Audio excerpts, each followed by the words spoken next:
Recording in progress. Perfect. All right, good afternoon, everybody. This is the June 18th, 2025 Plastic Reduction Bylaw Task Force meeting here at the Yarmouth Town Hall. We have several folks participating remotely as well, so we can see them and acknowledge them. Any questions, let us know how you want to handle, put the hand up, things like that. So welcome, everyone. A little change of venue, we all found it. So let's start with the approval of the minutes from the two meetings, one of May 11th and one of June the 4th. Does anyone have any questions or comments or suggested changes to any of the minutes? Seeing none, someone move to approve them? I move. Second. Any discussion? All in favor? Aye. Anyone opposed? How are you? Doing Mary. That's okay. We'll wait for Mary to get seated. Sorry. No, take your time.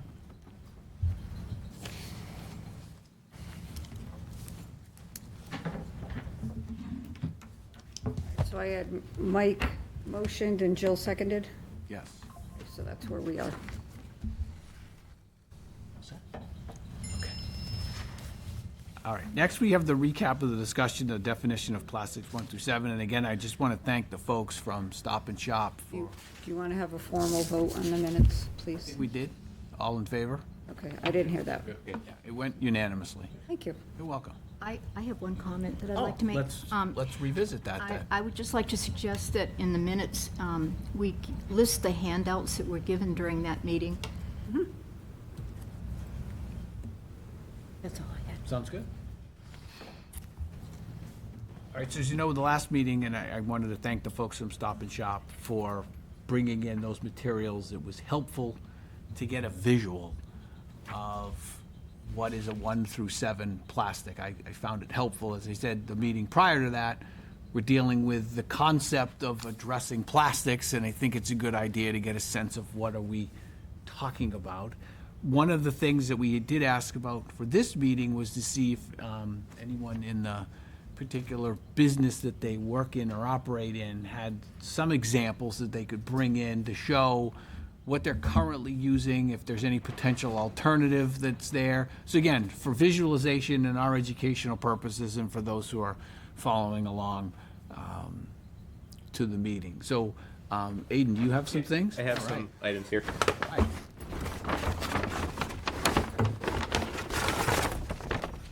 So for all of our takeout, we use the paper bags.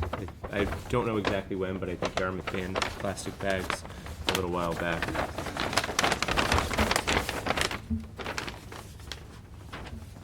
All right, so for a majority of our takeout, we're using these Green Wave containers. They're commercially compostable. If you can pass those. So like fish and chips, lobster rolls, that's coming in that container. It holds up pretty well. Fried food, transports pretty well in that container. Then if you get a fish and chips, you're most likely getting some tartar sauce on the side. This is a number 1 plastic. Or sorry, number 5 plastic. So like tartar sauces, some places put ketchup in it. Mike, do you put cream cheese in these ones? Yeah, similarly we do to-go cream cheeses individually for those. Yep. There is paper alternatives. It doesn't last up as well as these, especially if somebody is like taking a tartar sauce home. It's more designed for like if you were at the restaurant, the time frame would allow for kind of the paper to be used. If you were transporting home, these are a much better solution for it. Let me pass these over. 4 ounce, again, it's number 5. We use these for coleslaws. So if you get an item that has like a lobster roll, fries, and coleslaw, your coleslaw will come portioned in this. We do put lids on them as well to keep them sealed and tamper-proof, which is a number 1 plastic for the lid. So I can pass. I only have one of these ones, but it will make it fun. For chowders, we use a Solo cup right here. And this is actually, it says right in the bottom, recyclable in US, limited recycle facilities available. But I believe there is a lining to these. But again, I don't know if there's any in our area that allows to recycle these, but it says it on there. And then the last is, if you get a bowl of chowder, it comes in this one. It's just a little bit bigger, it's 12 ounces. You can feel the lining on the outside. I don't know if this one is recyclable or not. I can pass that down. When you get your chowder, you're most likely getting a spoon. There's not really as many alternatives for the silverware. When I was looking at Falmouth's bylaw and then the video, they talked about how there was an option to click silverware, and it's something that I'm starting to look into as well with our online ordering, because we use a lot of silverware kits and spoons. Some people that are visiting Yarmouth don't have the access to silverware, but I'm sure there's a portion of people that are in town or close by that can have silverware at home. So that's, I think, a good discussion to have. I can pass this around. Question for you. Yes. When you do a takeout, do you ask them if they need silverware, or do you automatically put it in So there? currently, we automatically put it in.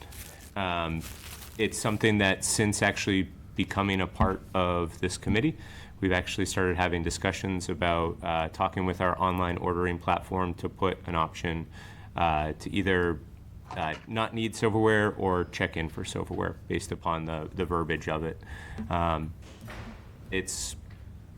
It helps with plastic reduction, and it helps bottom line too if people are opting out. So it's kind of a win-win if we can make it work.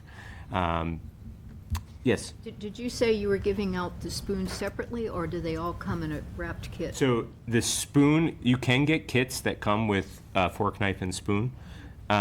We have a lot of people that come just for chowder. So instead of giving them fork, knife, spoon wrapped in plastic, we just give them the individual spoon.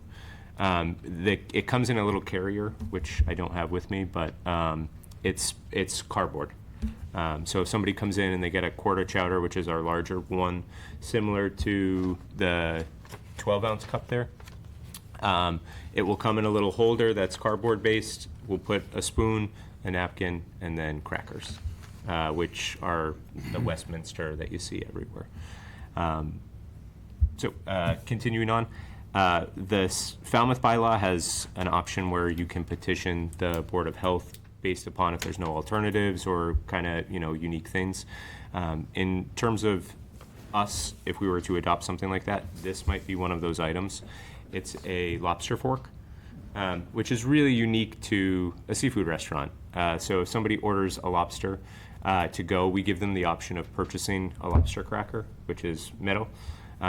If they want, we'll crack it in-house as well, but they may need this little plastic fork to get some of the good stuff out.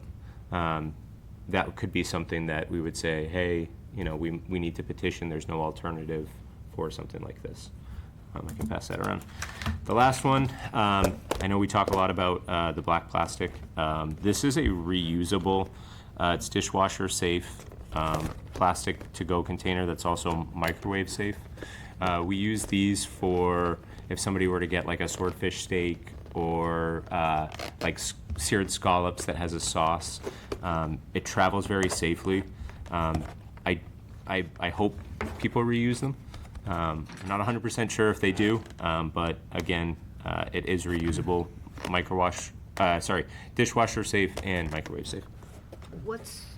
Why would you not use the greenware there? So the Green Wave one, if you were to put a sauce in it, by the time that the customer would get home, the bottom would start to sog.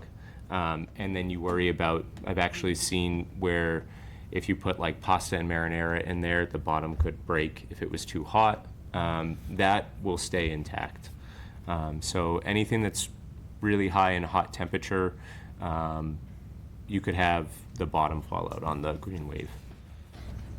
Do those come with vented tops for your fried food if you have an option? I've seen those. Yeah, so there's vented tops on those as well. So you can kind of see, I think there is little holes that you can see on there. So that's a number 5. That's a number 5. But it's more than a single use, though. Technically, yes, it is reusable.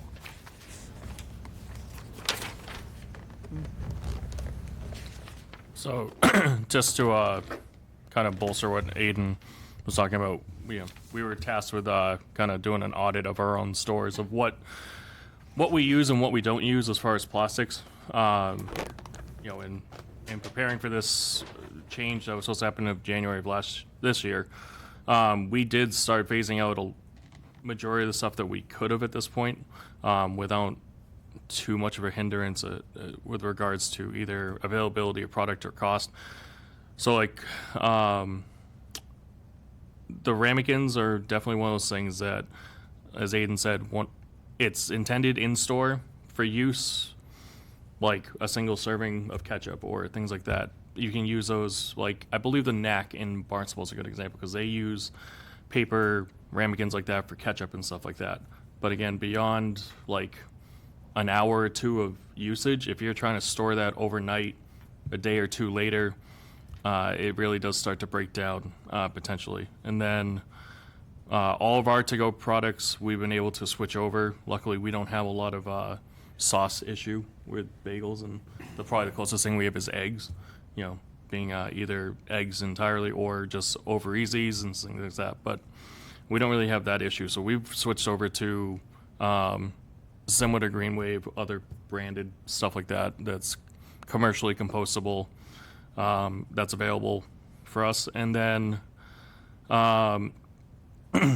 things that we found that we use, aside from cream cheese containers, there are just no alternatives for the use in the stores, like food service film, plastic wrap. Everyone, I think, knows what plastic wrap is at this point. They probably use it at their own homes. There's no real viable change out for that for us to use. Not that we serve it to the public, but just in looking at what we use overall through the whole store. We have looked into, we use portion bags for a lot of our stuff just to maintain, operational consistency. We have tried out the idea of portioning on the fly, instead of using bags, weighing out the steak to order, and then putting it on the grill sort of thing. It is a hindrance, and it does slow us down, especially during, very peak times when we're serving, when we have 50 people, 40, 50 people in the store at the same time. But, we're just looking overall at the changes that can be made for a reduction overall. Straws are the same thing. We did get in straws that were compostable, biodegradable. We have asked our regulars that have come in on a regular basis that get iced coffee if they've noticed a difference, if they care about the difference, if it's an item of interest for them. The majority of them did notice that we changed because it's just a color change overall from either a clear straw to now, a blue straw, which is what the company uses. It's pretty kind of split as far as the care just wasn't really there. They just utilize it as a straw. When they're done with it, they throw it out anyway. And then other people do recognize the, what the benefit is of having straws that are biodegradable and can break down. So the only other thing that we use is similar to what Stop and Shop does for catering orders and things like that. We do use like serving platters and things like that for larger to-goes or catering orders. Those are both number 1 on the lids and number 6 as far as the numbers of plastic. The trays are 1s and the lids are number 6. So overall, I think we've shown between Stop and Shop and Aiden bringing those examples in, I think they've shown, kind of what the broad general sense of what the majority of restaurants are using for takeout containers at this point. So. The portion control bags that you're using, they're plastic bags? Yeah, it's and- just a plastic cellophane bag that we can keep just certain weights that we keep consistency of product in. Do you know what number it is? The bags themselves are number 4. But those aren't takeout bags. No, and just in general, in looking and doing the audit within our own store, we've looked at numerous ways to reduce plastic overall. Now we don't like I said, those aren't for takeout or anything like that. So takeout primarily, you're talking about the plastic containers. Yes, so we really only have two issues, which is the ramekin size container for individual cream cheeses or sauces or dressings, and or the 8-ounce containers which we serve cream cheeses, all of our cream cheese in. And I believe at the last meeting, we did a study of how long it takes for cream cheese to break down in those containers.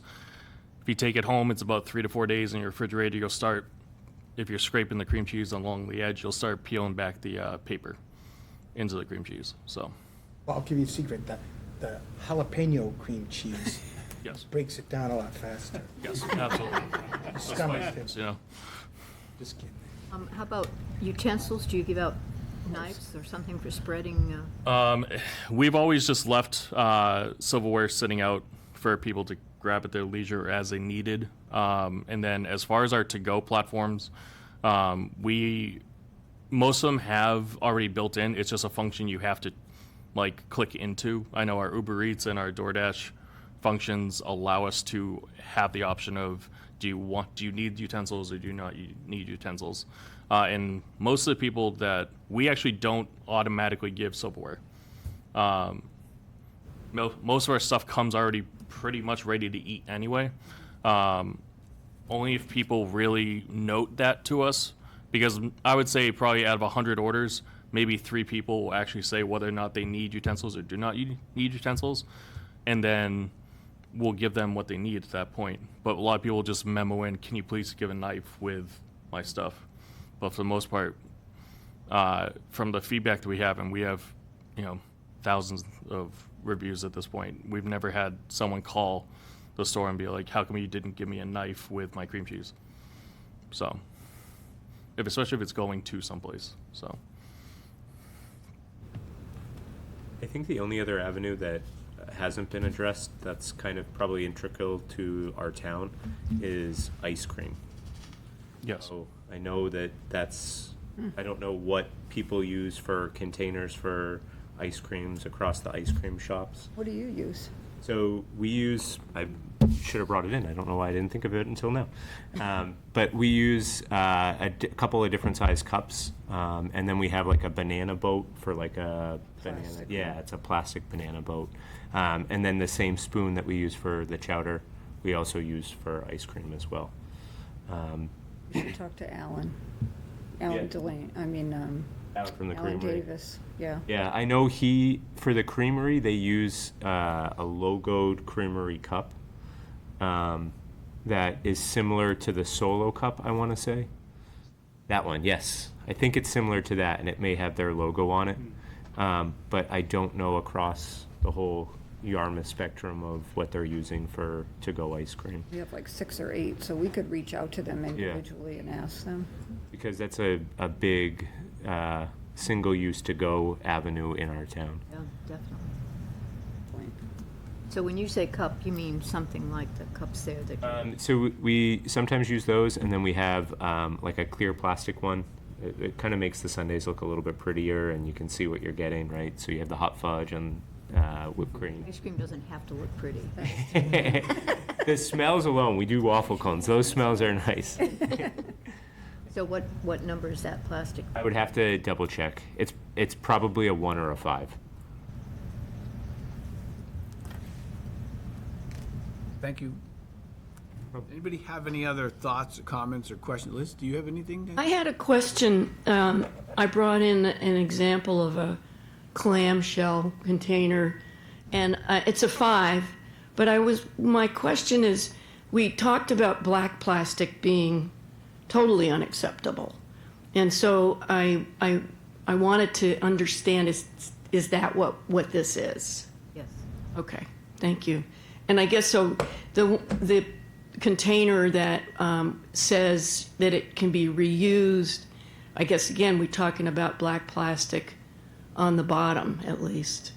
And I wonder if there's a container, because let's face it, that people who are, I certainly have gotten to go in that container, but I'm not collecting them. So they're going out eventually. But this was the question, so thank you. I had a question about the black plastic too. I know that Roby said that the recycling company that we contract with doesn't want black plastic because their machine doesn't recognize it, and it stops everything and, gums up the works. But is black plastic not recyclable in itself? It's, to my knowledge, it's mostly just what you said, that in the recycling facilities, the machines can't pick it up, so. So what it basically happens is it's on a black conveyor belt, Oh. and it blends in with the bottom of the conveyor belt, and it's not picked up, and it continues on the conveyor belt. Well, I wonder if it has a clear plastic top. I'm not 100% sure. The clear plastic top would be recyclable. Right, but I mean, if it's attached to the black bottom and it just comes across as the clear plastic top, I'm just curious if that might do. I have seen that there are white plastic bottoms, not in that particular type of container, but it's like a separate top and bottom. Is that something? I've heard, I actually contacted one of the people that we purchase off of, and they do have alternatives, I believe, I don't know how accessible they are, of a similar product that has a white or a clear bottom. Did you look into that? Yeah. My husband actually came home with one yesterday. It's got a white bottom and a clear top. I washed it and saved it because, but it was the first time I saw a white one. And I've gotten those in white, In white. what Liz has. Yeah, this was more like that one. where Is there a the top way was- we could get your purveyors maybe to come to our next meeting, like your US Foods or Cisco? If you give me their, like the regional manager's name or something, I can reach out to them and ask them to attend, just to see if they have what their options are. Yeah, I can reach out to them. So I've spoken with both Cisco and PFG Yeah. about what their contingencies would be in the event that we go plastic free entirely and what they've been prepping for. They'll tell you that they have a very good, in their opinion, they have a very good options for what is available out there currently commercially and what they can get. But they'll also tell you that based on what they get regionally, that also is compacted from what nationally they're told to be doing and what nationally that company is buying into. So as much similar to like what Stop and Shop said, that they're kind of hindered based on the purchasing power of this company themselves. Yep. So then that filters down to all the regional distribution centers. From what I've been told from both reps is that they do have the options from different brands like Green Wave, World Centric, other brands that are trying to be green, sustainable, and giving out products along the lines of what we're looking to possibly change to here. And they have them available. Some of them aren't necessarily in, anywhere near the cost of what the current available option is. But again, they'll tell you that they have the options. It's just a matter of whether or not you want to pay for it. Yep. Okay. So Maybe, I hope I don't throw him without talking to him first, but Brian Carey works for Cape Cod Paper. He might be somebody that can offer some expertise, because I've had conversations with him about different products. He's the gentleman I asked about if there was an alternative to the reusable one that we have. I can reach out to him and maybe he can provide some insight as well. Okay. Who does he work for? Cape Cod Paper. Oh, okay. They're based out of Dennis. Yes. Yeah. I know the owner too, so. Yeah, maybe that could be somebody. So Select Board member Mark Forrest could not attend today, but he suggested maybe we'd want to have some Falmouth representatives join our meeting. I was gonna get to that too. Yeah. When we got to that. But I have a question about the black plastic, to go back to what you said about recyclable. So I understand this. It's not that the black plastic itself is not recyclable, it's just that currently the mechanism that sorts it can't distinguish it from the conveyor belt, as I understand it. So therefore, it's not that black plastic is worse, it's just we don't have the technology to identify it. Is that why it's demonized, for lack of a better word? I would say that, but then also, recycling in general isn't really like a perfect system. You know, not so many products are actually getting recycled. So it's like, yes, in theory, you could probably recycle that black plastic if you had a machine that did that.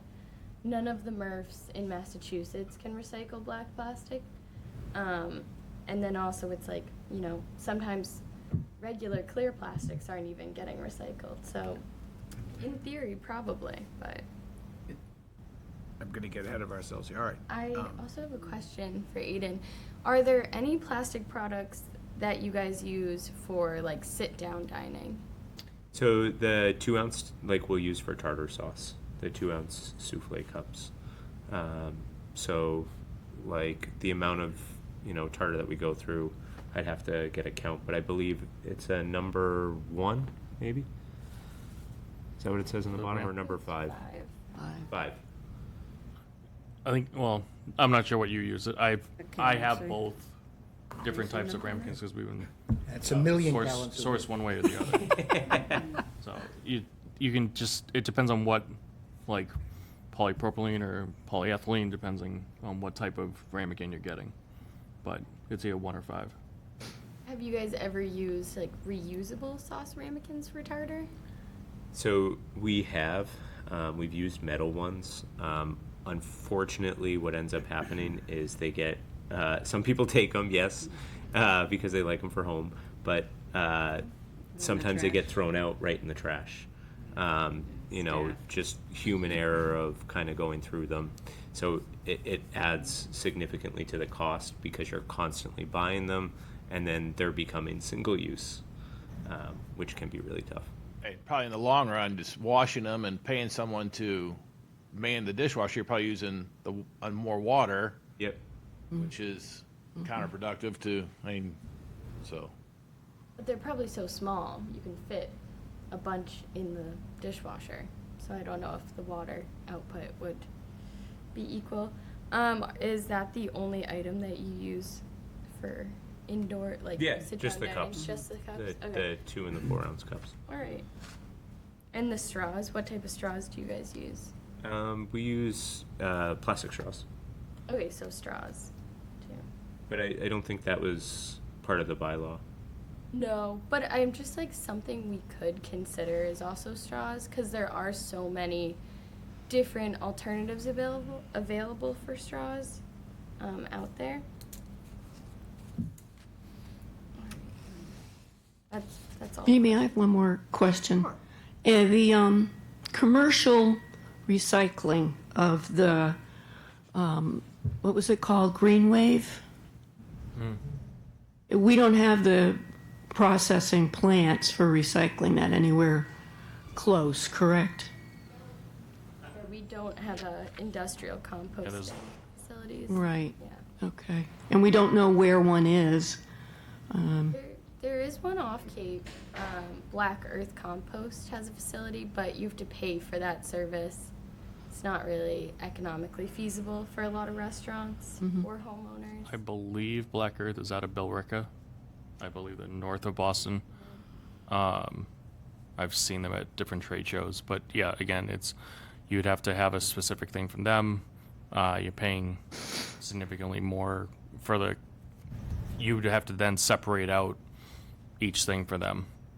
I would note, though, that they are going to be a player in the food waste plant, should there be one, at the base. I don't know about that. Yeah, well, we had a little presentation. So that's why they may become more visible on Cape Cod. That would be awesome, and I feel like if we do consider doing phases, maybe just like thinking that maybe in the next 5 to 10 years there could be the possibility of having an industrial composting facility. We could work something in like to allow more bioplastics or something like that. Just an idea. Anyone else have any comments, questions, anything regarding the prior discussion on the plastics? Okay. All right. Turning to the review of the Falmouth draft regulation. Barry was kind enough he made some changes, basically changing over Yarmouth to Falmouth and carried it forward. And maybe Barry, if you could get that to Mary and she could circulate it to us Yep. in a form, that would be I helpful. just printed out a couple, but I'll forward it to her. So, does anyone have, I guess, want to start with thoughts or comments in reviewing that Falmouth draft regulation? I did for the preamble, which I thought was basically okay. I just added, food establishments are vital to the health, economy, and culture of Yarmouth, included health. Also, at the end of it, the last sentence, instead of a period after alternatives, I put a comma, particularly as more feasible alternatives become available. And that's all I had for the first page. Yeah, remember we talked about adding something where we showed some concern about there were more harmful plastics, 3, 6, and 7 versus 1, 2, and 5, and I think that's something to consider adding in, although it kind of gets picked up later on. On the second page, for the definition of plastic, I added the material is commonly categorized in terms of number 1 to 7. The categories vary in terms of toxicity, compostability, and recyclability. I didn't see anything else about that, so I added that there. Where's that at, Mary? We're saying. Like Jamie was saying about the different toxicity and characteristics of the plastic, I just said the material, under the definition of plastic, I added, the material is commonly categorized in terms of numbers 1 through 7. The categories vary in terms of toxicity, compostability, and recyclability. Could add sustainability too. I mean, there are a number of characteristics of them. And the other thing I had on page 2, because they talk about it, leftovers, but I thought it, under takeout food, it should say, in the second sentence of that definition, takeout food includes prepared on-premises food, including leftover foods carried out by the customer. And then carried that over to page 3, under 3B, add the sentence, leftover foods carried out by customers must use takeout containers. Just to kind of emphasize that Or was that Mary? I'm sorry. 3B. 3B on page 3. Thank you.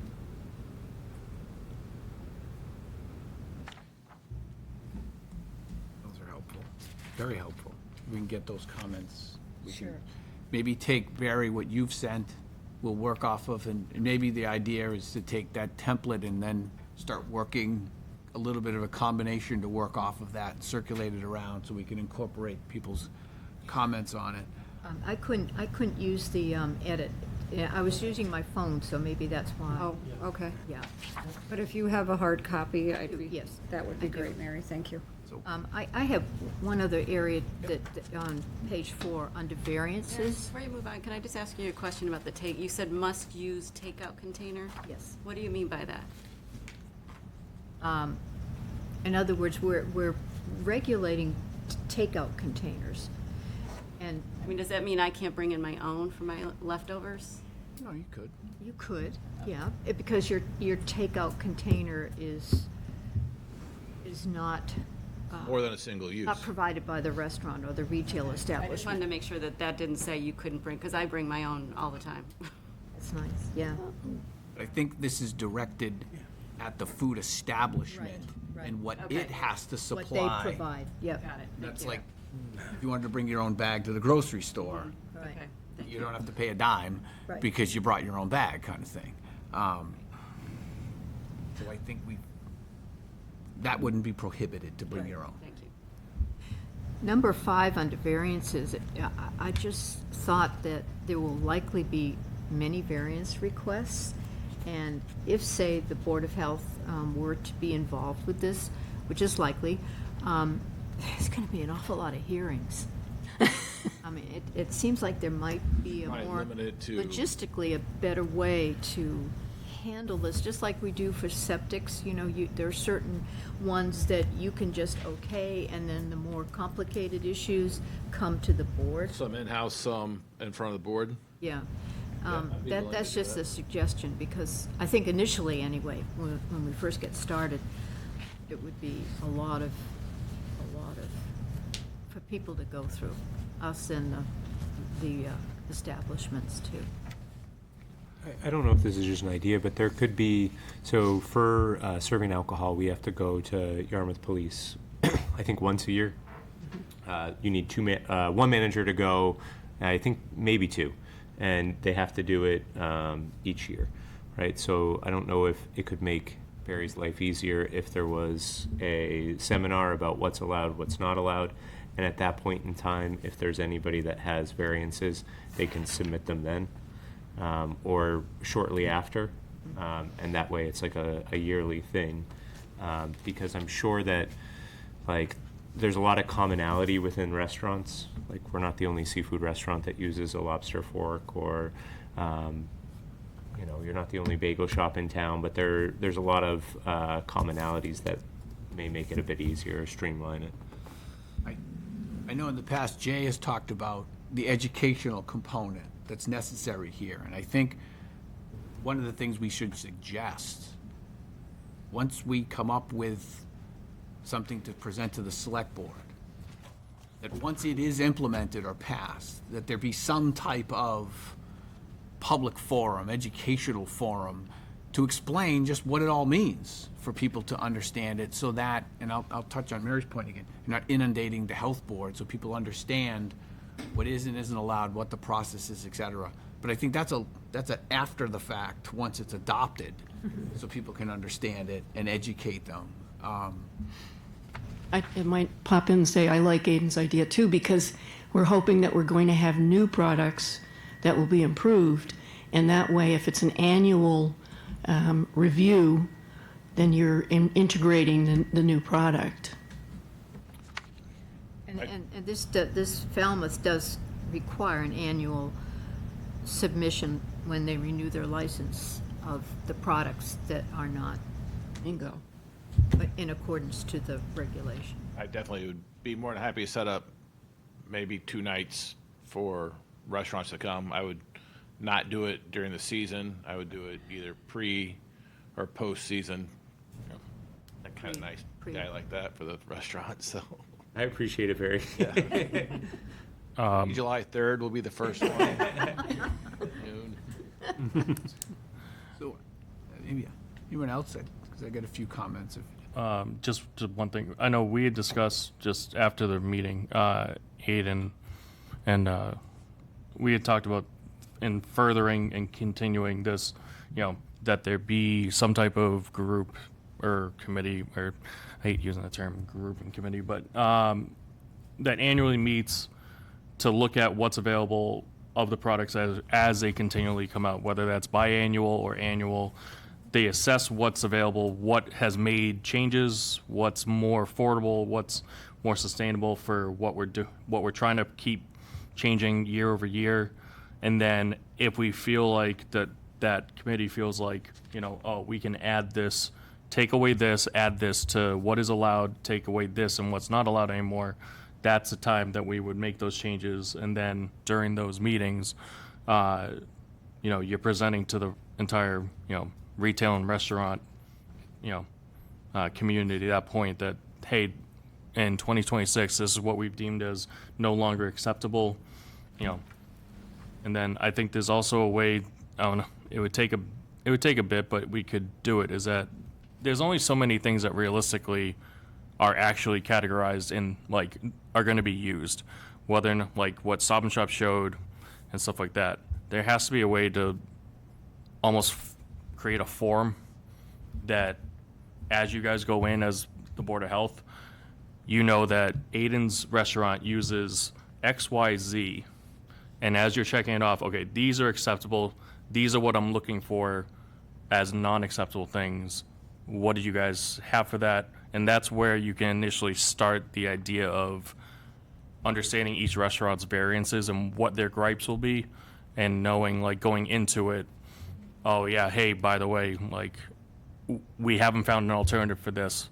We're gonna have to probably come before you guys and talk to you guys about If this. you haven't found an alternative, Yes. sure, he hasn't found an alternative, so that would be, all right, that'd be Like, a variance. It really wasn't that long of a list, or very hard, at least for me. I don't know about Aiden. Aiden's a little bit bigger of an operation, to go through what we use as far as takeout and to-go containers, and create a list of what we use as plastic-based and what is not. And then you guys can see coming in as the inspectors, knowing, like, these are your plasticware containers, and show me, like, what you have, what you guys changed over to, have you changed over to it yet, and why haven't you? So. I'd like to get back to the big vendors again for just a minute. Seems to me if we could communicate somehow with them what we're doing, where we're going, then at least it might, give them a little bit of a nudge that, hey, this is happening out there. We need to be thinking about this beyond, yes, we have stuff, but it's very expensive. To kind of educate them.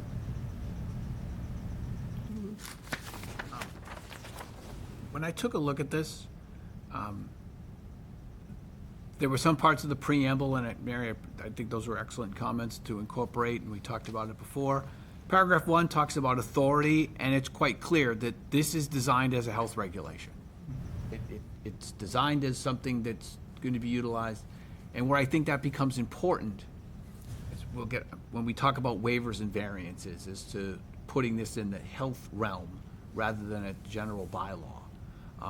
But first, on the definition part of it, just for purposes of looking at the definition, they define food establishment.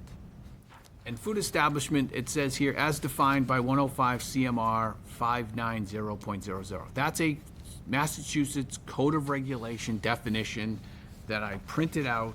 We can't change that, that's the law. But I think it would be important that we add a definition of food establishment and not put the burden on somebody to have to go find another source to find the definition in a regulation. It should just be spelled out in the regulation, so it's all in one area. You don't have to go sourcing out any aspect of this thing there. So I've seen others that have a definition and then note part of the definition of 105 CMR, but someone should know when they read it, what is a food establishment? So you know right out of the bat that you're covered or not. It's just one suggestion. One other thing that I thought was interesting is under disposable foodware. On the second line, it talks about all the different containers, and then it says any other item designed for single use. So it got me thinking, now that you brought this up, is that black plastic bottom and clear top something that falls under the bylaw or not? Because if you ask the people that make it, it is designed to be used beyond single use. So it's something we have to ask ourselves, what does this mean, designed for single use? That's designed for multiple uses, whether you use it multiple times or not. And someone could argue, well, I clean everything out. So, I use this 100 times. I clean my plastic silverware or whatever it is. So I think this is something we just have to be mindful of that idea, because I could see somebody utilizing that designed for single use and saying, well, it's designed, read the manufacturer's warranty, read the manufacturer's thing, you can use it multiple times, therefore I can use it, it's exempt. And it clearly says right here, consumer reusable, so. I'm just saying. Consumer reusable. But that's not designed for single use. It was designed to be used multiple times. Yeah. It's just something to consider. The other definition, so those are just two things of the definitions that I looked at. To follow up on Mary's point about waivers and variances, in my mind, waivers, if you read the bylaw, are at the discretion of the health agent. Waivers are directed to the health agent.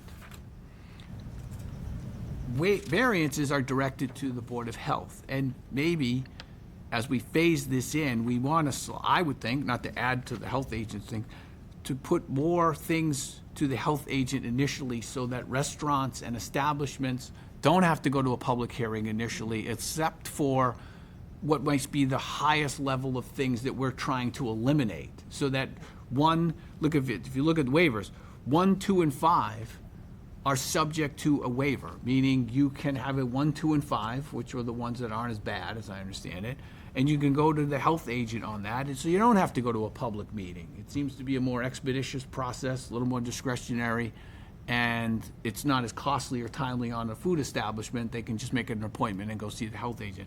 And maybe there's some things from the variance criteria we could slide into the waiver criteria, so it's not inundating the Board of Health, other than for the most significant things. We then talk about in waivers 1, 2, and 5, and in any color other than black. And I'm starting to just wonder, that seems to just be because of the whole recycling thing that we talked about before, which I'm not sure. If it is actually recyclable, why is it so, I mean, if it's no different than what's white or what's clear, because I'm not clear, pardon the pun, that those items are actually recycled the way that they're supposed to be. Again, this is food for thought of moving certain items in there. Variances are incumbent upon you to apply. You can get a variance except for black plastic or number 6, unless no suitable alternative exists. So the number 6, these ones that are highly problematic, Already banned. already not only banned, but you have a high hurdle to get over if you want to demonstrate that you can use them. And I like the variance criteria. That is, you have to demonstrate not only the undue hardship and no suitable alternatives, but it also puts the burden on you every time you want to renew it to show your what they call due diligence that there is no other alternative. So it's really incumbent upon you as the business to stay current with what's out there now. Not so much the burden on the health agent, although it's important for the health department and the Board of Health to know these current things, but I think it's important for those who want to use these products to be mindful that, hey, guess what? There's evolution. Last year I wasn't allowed to do something because they didn't have this, but this year I went back and you know what? There is something I can use. All right? So it does put some of the burden on the establishment to do its homework, as it were, to demonstrate. And I like the fact that they expire after a year, so that it's not a life sentence that you get to do this, that there's that renewal part of it. And the concept itself of you can get a waiver or a variance, I've always found to be important, because we don't have that right now. It's all or nothing.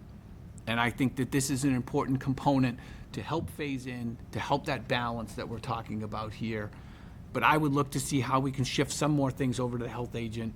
Again, I'm trying to pile on, in order to cut things down at the Board of Health and make it easier for businesses to comply.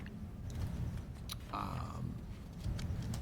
mean, things like the non-criminal disposition, what the penalties are. I'm not all worked up that we have to make this, draconian. You mess up the first time, it's $25, okay?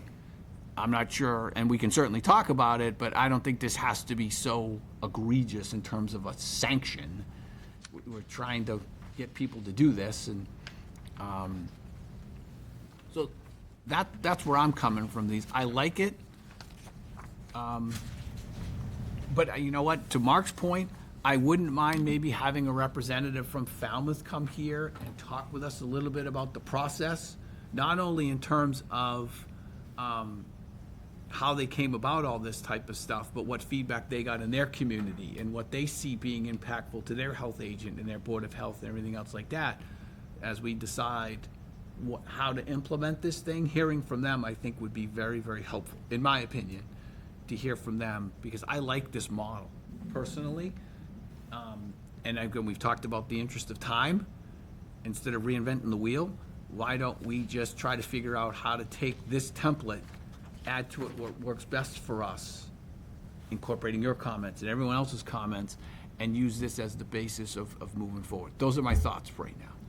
I would suggest too, before we have that person from Falmouth come, that we view the video that Ross sent out, because it tells how this came about. it doesn't tell us everything we want to know, but at least we'll know that much when the person comes, and it won't be as if we're, Wasn't Can you terribly resend long. that, if you don't mind? Can you resend that video? Thank you. 4 minutes, 53 seconds. Yeah, yeah, it's not. it's a cup of coffee. I spoke with one of the members recently, and she said that she anticipates that there are gonna be changes. So I think whatever we decide, something that, well, is flexible, that can be easily changed. Well, any health regulation can be changed through the Board of Health. They do evolve. Yeah. Yeah, we have to be flexible, and we know we're going to be evolving because we know there'll be better products out there to replace all of the plastics that we're using now. Bill, Amy, can I you have a just make sure you question. Send that to me, and then I'll send it out to everyone. I did read the bylaws, and I can't remember, and I didn't bring them. Is there any thought from our group that we might want to add to the bylaw, that there be, or to the regulations, that there be a requirement that the hotels have recycling bins?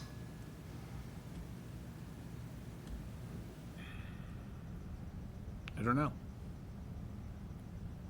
Are you talking about specifically for hotels that offer food takeouts? Or you're talking about just in general, overall, any motel? My hotel? thought was in general, because, Like in each room? no, I was thinking more of a central location, not in each room. I mean, maybe next to the ice machines. I'm not sure how it would be imposed, but it just occurs to me that one of the issues for travelers, and I think that maybe Yarmouth maybe has more of this issue than Falmouth might, it's, they want to do the right thing, but they don't have the access to recycle, is what I'm thinking. If guests are staying at hotels and they're getting takeout from, they'll be getting, what they're getting should already be good. Does that make sense? For what they're getting Talking from, about it being collected, right? Yeah, but it's just thrown in the garbage.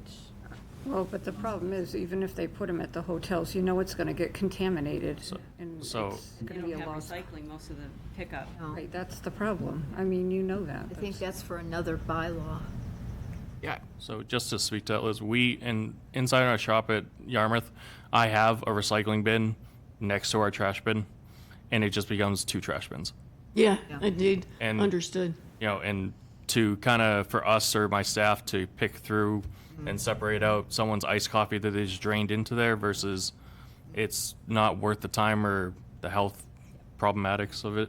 Yep, So, food just was just a thought. no. It's a good thought. It's a good thought, and my only first thought is, if you're going to do something like that, maybe it has to go beyond just the hotel. Because remember, we're talking about food establishments. So in my view, it should be everyone who's a food establishment, whatever we do, whatever industry you're in, it has to be uniform. Rather than just saying only hotels are the ones that have to do it versus only someone else has to do it over there. I think that's a little more selective. Can I ask, Barry, how many establishments do you think this impacts? 360 plus, and that's how many food permits we have out there. Okay. So, That's everything Significant from, number. And they're not all members of the chamber, right? I'm sorry? They're not all members of the chamber. Absolutely not. About what percentage are, do you say? Would Well, you we say? have about 390 members right now, and that's of all industries. All businesses, right? and that's anything from small, little, and that's how many permits we give out. That's from caterers all the way up to Food trucks? you guys, food trucks, to the Stop and Shops and Shaw's, so. Right. Peterson's. so the one thing that I know Stop and Shop isn't here today. Well, they're here. Online. They're viewing in right now. Most of the talk that we have had and discussing a lot of this is focusing mainly on to-go restaurant components and serviceware and things like that. And what Stop and Shop proved to us at the last go-around is that the majority of what they offer for bakery and deli and those items, there aren't really sustainable alternatives for them to make changes. There are more sustainable changes for us as restaurants. It's just that's the way that the trend has been going. It doesn't mean that it's not going to get further and wider. But right now, as far as their scope of what, what they can change to, is very few and very far between. So when we create this bylaw, essentially, as much as we want this to be transposed across the board here, it's not going to work for some places like a Stop and Shop as much as it will work for what Ada and I are, or like what a food truck can do and things like that. So I don't know how to word that necessarily into this, but it's going to be like, as far as variances and waivers and stuff like that, I feel like a retail place like Shaw's Stop and Shop, they're going to have a lot more. I have a long list. They're going to have a huge list comparatively to what we do or what any restaurant is really using or can use and change to.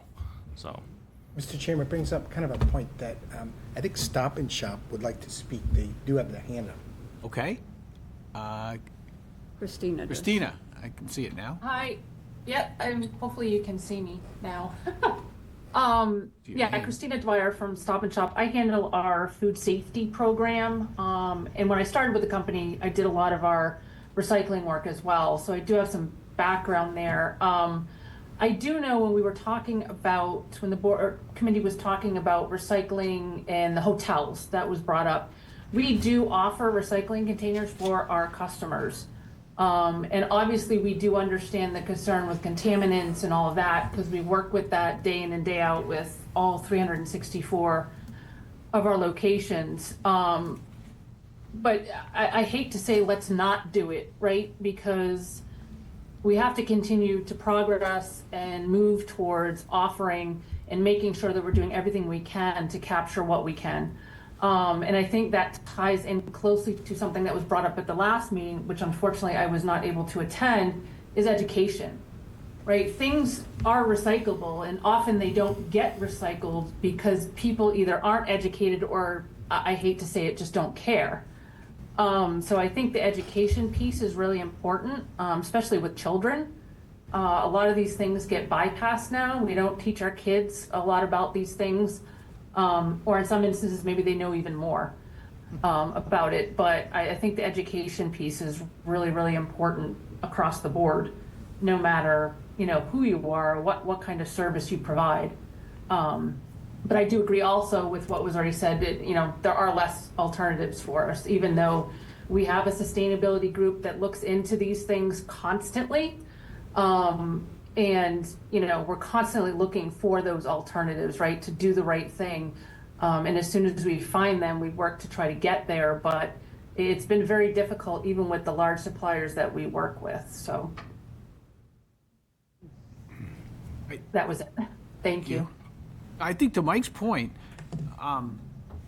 someone like Stop and Shop, if we're going to adjust what's a variance and what's a waiver, a large entity like that should have a lot of its stuff fall under the waiver criteria, as far as I'm concerned, rather than, putting them through this hybrid of, well, half their products have to be a waiver and half their products have to be, particularly someone with a long list of items like they have.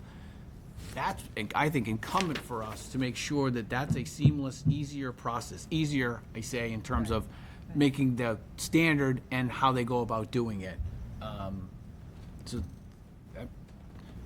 it might be helpful from Stop and Shop's perspective in looking at the waivers and variance criteria in Falmouth to maybe tell us what are some of the things that are in the variance criteria that are everyday products they use that we could slide in as a waiver. They may know better than we're gonna know of how this is gonna impact them and how we can make it more feasible for them rather than the variance criteria. Is there a Stop and Shop in Falmouth? Sure, is. there definitely is. Yes. So maybe before we get ours, we can see what they've done for a waiver, what's working for them, what's not working for them, and we can adjust ours Right. preemptively. Yep. I mean, instead of making our Stop and Shops and Shaws and Petersons go through it all again. Christina actually may even cover that area. Her hand's still up. Christina, do you have a comment? No, sorry. okay. Yeah, I forgot to put my hand down. But we have a licensing team that I can follow back up with on that waiver and get back to you. Because I'm sure they're gonna have to address that in Falmouth. The effective date of that is September 1st. Yep. So I'm sure they're in the process now of looking at the bylaw and figuring it out, so we could learn from them sooner rather than later. But yeah, I can certainly follow up with them right now, because to your point, September honestly is right around the corner. So I'll follow up with them and get some feedback for our next meeting. And has Provincetown adopted theirs yet? I don't believe It so. didn't pass in Provincetown. No. I know Adam had said that they were working on one, so. I think maybe they're working on something different, but like same like us mirroring Falmouth's. Okay. This bylaw was rescinded in Harwich. That was the other town that was working on things. But they're also following the same steps as us, looking to form a committee to do what we're doing. I know, I've been talking to them. I had some thoughts about the Falmouth draft regulation, or now it's in effect, or going into effect soon. So under number 3, food standards, food establishments shall use reusable foodware whenever feasible. Full-service dine-in restaurants must use reusable foodware. That's why I was asking you, Aiden, about which products you used. That's something that's not in our, like, the original bylaw, but I think that would be a good thing for us to have in to keep from this bylaw. I think it's the same process of, like, applying to a variance if you need to use something for dine-in, but I think that would be a great way to reduce waste, a good thing to keep. I'm also curious if maybe for like the tartar sauce, if you guys could use paper instead, just for dine-in. That might be, yeah, I see that could possibly be a challenge with like sauces and washing small cups and losing them and everything like that. But the other thing in this bylaw is number 6, accessory disposable foodware items. This is something I also think that we should keep. I really liked from this is letter B, food establishments and takeout food delivery services. Oh wait, sorry, it wasn't that one. C. No, sorry, D. Accessories cannot be prepackaged individually or in sets unless in paper packaging. I think that's a great way to just reduce a little plastic waste, like that little plastic baggie.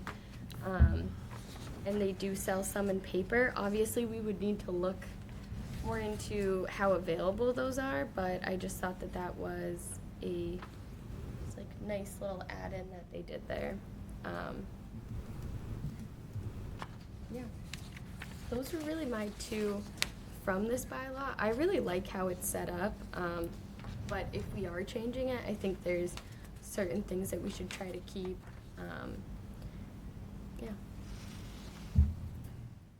Yeah, one of the questions I had on 6B, prepackaged accessory disposable foodware items are prohibited unless they are packaged individually in paper.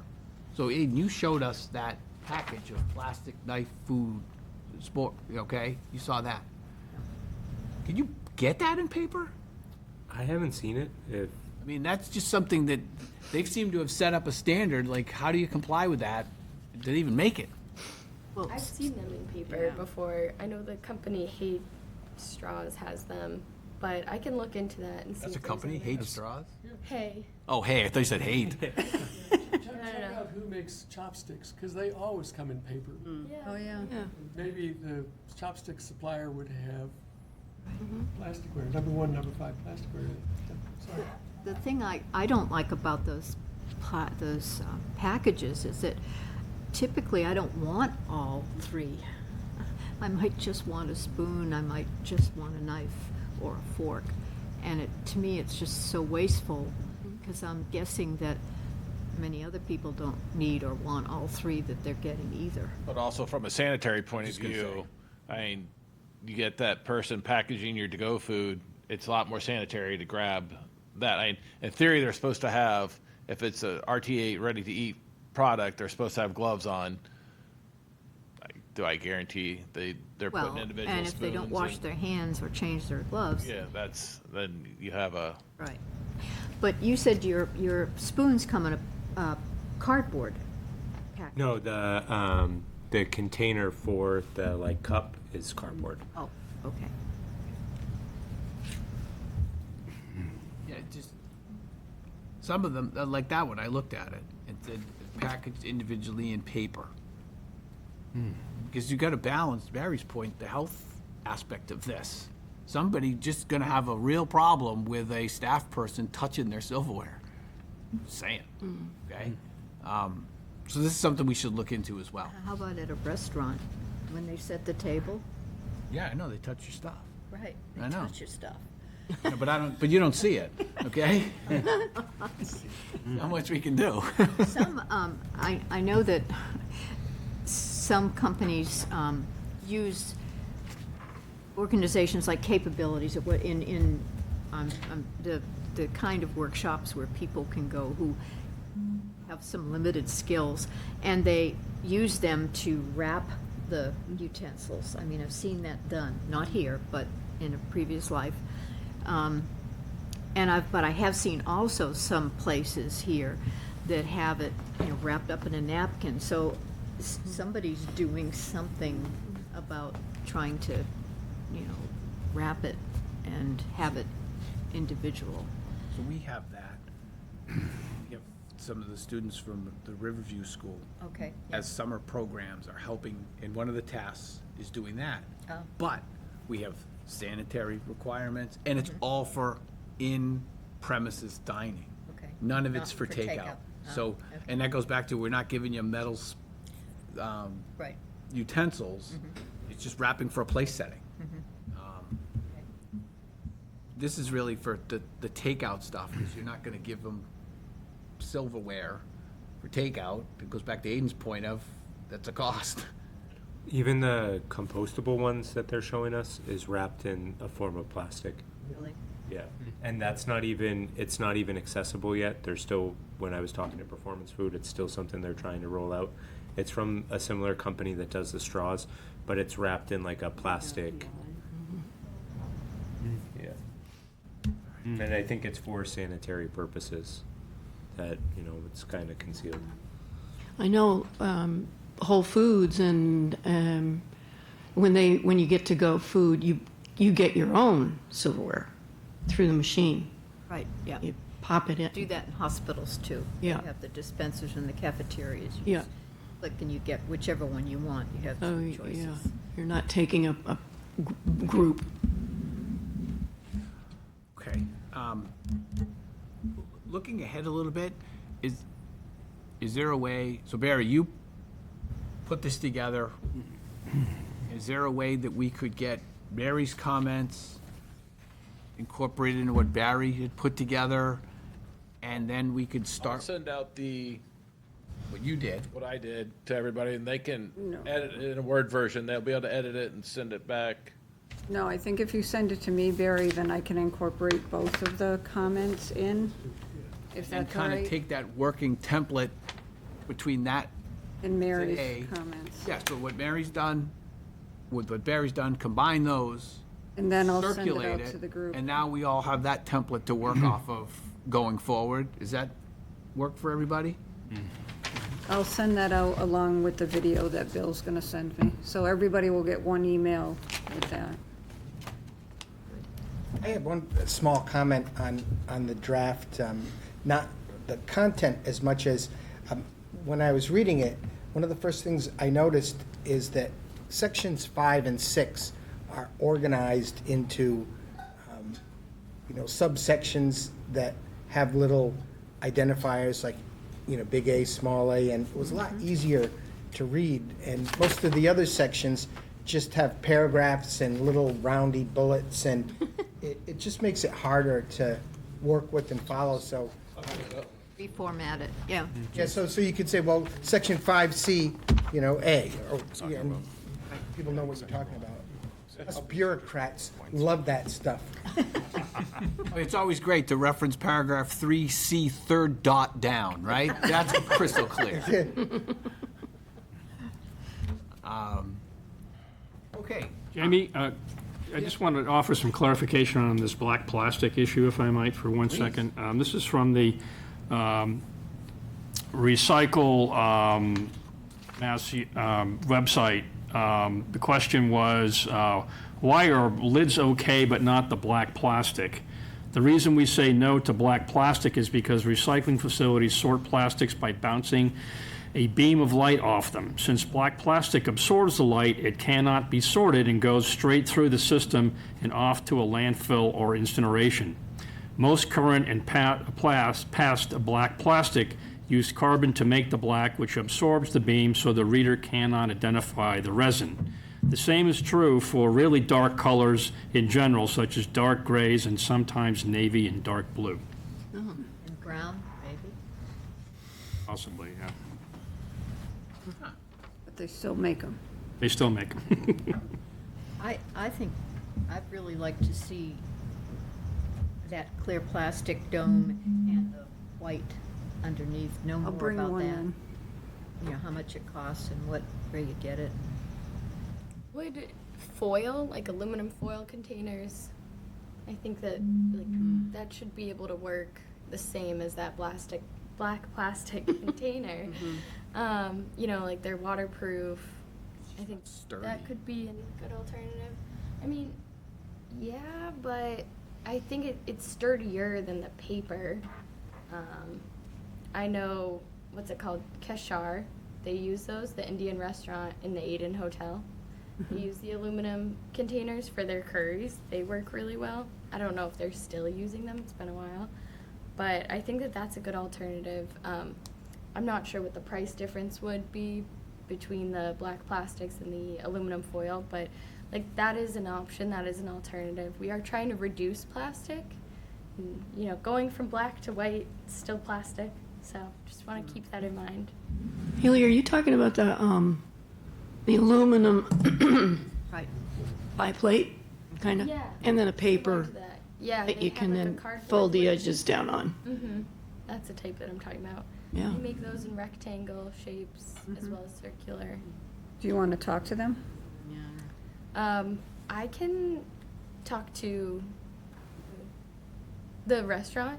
Yeah, I can reach out to them, and I can also pull up some examples. Just, I know that online you can't always get like an accurate price representation, but maybe I can try to get some price estimates of what that would cost. Okay. So again, looking forward, if we can have those two things circulated, the video, working draft currently, and then from there, start to carry some of these other things forward. Like, for instance, you know, I'll add in the definition of food service establishment, rather than just the food establishment, other than just what the regulation says that's there.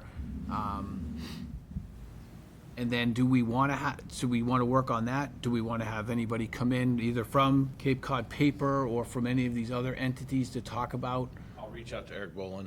Okay. Meaning, maybe it's nice to hear from those who provide the product, what they know about alternatives. Again, I don't think we're gonna build into this regulation every single alternative that exists. That's not the point of it. But I think if we get a sense of just what is out there, it's gonna be helpful. Well, certainly with the education too. Exactly. I mean, because I think the public, especially the public that cares, needs to know some of the limitations that we face in saying we're going to eliminate all plastic, and you know, but that we're going to keep looking and things will be changing and getting better. But this is what it is, and if we can say that knowledgeably, then you know, I think there's going to be more acceptance of the fact that there's still plastic, you know, around. Yeah. I think one of the biggest problems that we're gonna have is just to that point, that whatever is done here, if there's a plastic container that comes out after the fact, someone's gonna say either A, we failed, or B, this bylaws be, or the restaurant itself isn't complying necessarily, so I agree. The educational purposes, we're not gonna stop using them. We're just gonna cut them down and phase them out. But on the day this goes into effect, it's not like you're never gonna find a plastic container ever again, or a plastic knife or a plastic spoon in town. I think we have to be pretty clear about that.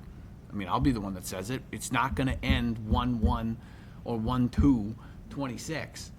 It's a process. And we're doing it in good faith.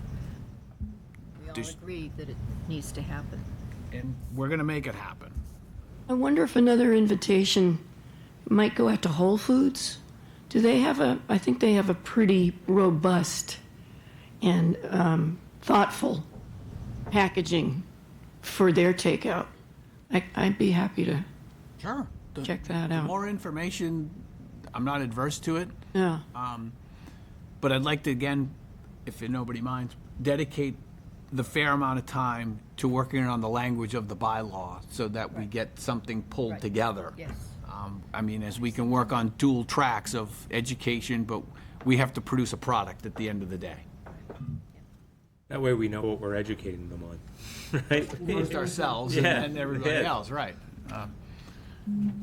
Okay, so I would put that out. Anyone else have any other comments or thoughts for action steps other than that? So I just want to double check, who is Eric Rowland? I'm sorry. He's the owner of Cape Cod Paper. Okay.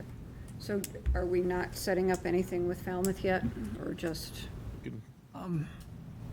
I wouldn't mind hearing from Cape Cod Paper, and I wouldn't mind hearing what Stop and Shop provides us of what they're doing in anticipation of what Falmouth is putting together before we talk to Falmouth, if that's okay? Maybe Cisco. Right, again, and we've now got a batting order of some folks we can hear from as we progress here. I wouldn't mind hearing from Cape Cod Paper next, and hearing back from Stop and Shop of how they intend to move forward with what's in Falmouth, so we can start working again back on the language and what we need to move and shift. Yeah. What if we try to line up Falmouth for that following meeting? Sure. By then, we've educated ourselves a little bit more. That's fine. And Jay had to jump off for a meeting, but maybe I can ask him to do that for us. Perfect. So our next meeting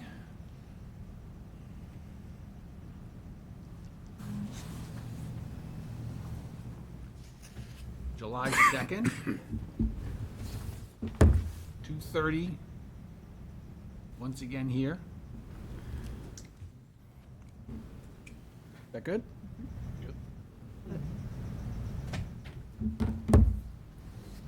And then just looking ahead, the next one after that is July the 16th. So that's when we'll see if we can get See if Falmouth. we can get Falmouth for the July 16th. I can find out from Cisco and PFG and find out if they're regional or they literally have an entire division You of might have somebody from performance that's in charge of. Lisa something. I forget Lisa's last name. But she pretty much is the, I guess, coordinator of all non-disposable goods that PFG runs through. She's out of north of Boston area, but she does come down here pretty regularly. So I can find out from Lisa if she's available to come down at some point, either at this meeting, at the next meeting, a meeting after that. And then I can reach out to Cisco's rep as well. Thank you. Excellent. All right. Go ahead. I have the weirdest feeling that if I called up both MIT and Virginia Tech's materials science departments, they're 1 and 2 in the country, and asked them what's coming down the pike in materials science. If that would just be a simple report, I'll just tell you what they tell me. If Yeah. that's okay, I'll do that too. Sure. Perfect. That'd be 5 to 6 years down the pike kind of stuff, if R&D works the way it normally does. Nice. I'll do that. Good to know. Perfect. All right. Anything else for anybody? All right. Well, thank you, everyone. For Mary, Do we have a motion? about to ask for one. Just want to thank everybody for their participation and helping us get this done here today. So entertain a motion to adjourn. Second. All right, second. All right, all in favor? Aye. Aye. All right. Thank you, everyone. Thank you.